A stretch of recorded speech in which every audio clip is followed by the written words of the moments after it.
तो अगर मैं सबसे पहले तुम लोगों से एक सवाल पूछूं, मुझे एक ऐसे व्यक्ति का नाम बताओ जिसके नाम से सारे वैम्पायर्स डरते हों और वैम्पायर्स का राजा ड्रैकुला भी उससे पंगे लेने में एक बार सोचता हो और जिसने काफ़ी सारी अलग अलग सुपर हीरोज़ टीम के साथ काम कर रखा हो।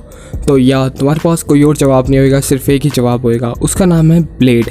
तो हमारी आज की वीडियो का टॉपिक भी वही है, ब्लेड। तो फिर बिना किसी देरी के जल्दी से वीडियो को शुरू करते हैं। तो ब्लेड को क्रिएट करा था हमारे मार्व वुल्फमैन एंड पेंसिलर जेनी कॉलन ने, और ब्लेड का फर्स्ट अपीयरेंस हुआ था जिस कॉमिक में, उसका नाम है the tomb of Dracula issue number 10 में, और वो भी हुआ था जुलाई 1973 में as a supporting character. Blade को सिर्फ और सिर्फ कॉमिक्स में ही नहीं रखा गया है, उसे काफ़ी सारी चीज़ों ने अलग अलग तरीके से अडॉप्ट करा है। तुम टीवी सीरीज़ ले सकते हो एंड मूवीज़ वगैरह, एंड उसके बाद ब्लेड के ऊपर काफ़ी सारे गेम्स वगैरह भी आए हैं। हाँ, यही सारी चीज़ें कि ब्लेड को एज अ कैरेक्टर सिर्फ कॉमिक्स में ही नहीं, कॉमिक्स के बाहर भी काफ़ी सारी चीज़ों में अडॉप्ट करा गया है। तो चलो अब बात कर लेता हूँ मैं थोड़ा ब्लेड के ऊपर, यानी कि ब्लेड को ये पावर्स वगैरह कैसे मिली हैं एंड काफ़ी सारी चीज़ें। तो अब सबसे पहले आते हैं हम इस चीज़ पे कि ब्लेड को ये पावर्स कैसे मिली और डेम्पायर का मतलब क्या है। तो देखो, डेम्पायर का मतलब ये है कि एक ऐसा व्यक्ति या शख्स जो ना ही पूरा इंसान हो और ना ही पूरा वैम्पायर, यानी कि ब्लेड जो है वो आधा इंसान है और आधा वैम्पायर है।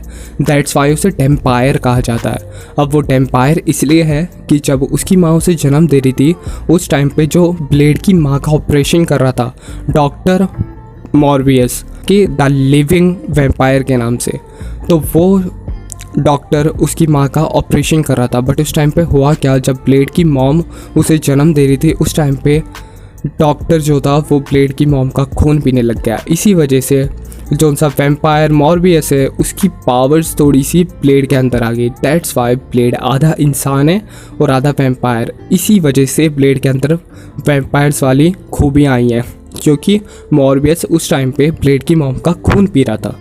और उसके बाद ब्लेड की मॉम जो है वो बच नहीं पाती, वो मर जाती है। तो इसी वजह से ब्लेड ड्रैकुला से नफ़रत करता है और उससे अपना बदला लेना चाहता है अपनी मॉम का। और ब्लेड की मॉम का नाम था वेनिसा ब्रुक्स।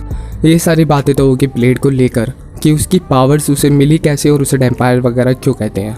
अब बात कर लेता हूँ उसके सीरीज़ में आने की।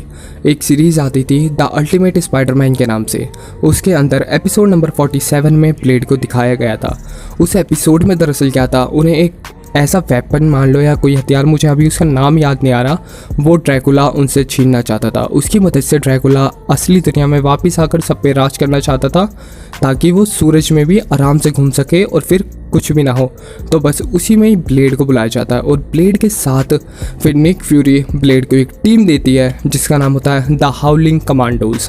जी हाँ, द हाउलिंग कमांडोज़ देखा जाए काफ़ी अच्छी टीम है, जिसके अंदर हमारी द लिविंग मम्मी भी होती है एंड द वेयरवुल्फ भी होता है और भी 2-3 मेंबर्स होते हैं।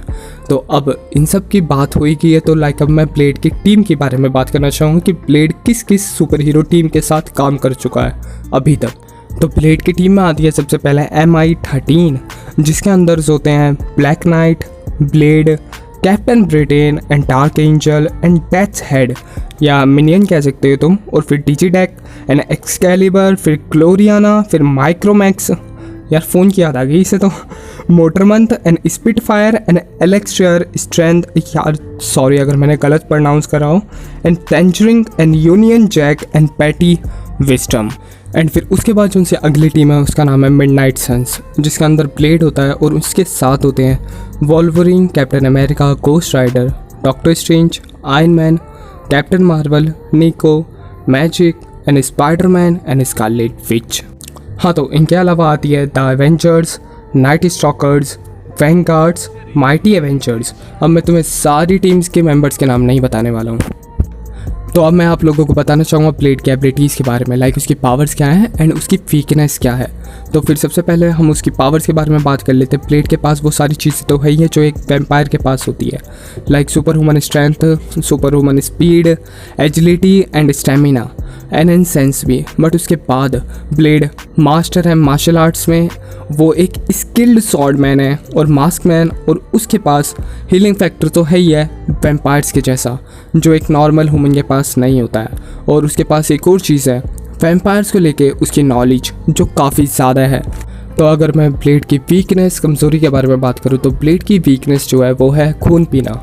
ब्लेड को भी बाकी वैम्पायर्स की तरह खून पीना पड़ता है, बट उससे बचने के लिए ब्लेड ने एक सीरम बना रखा है।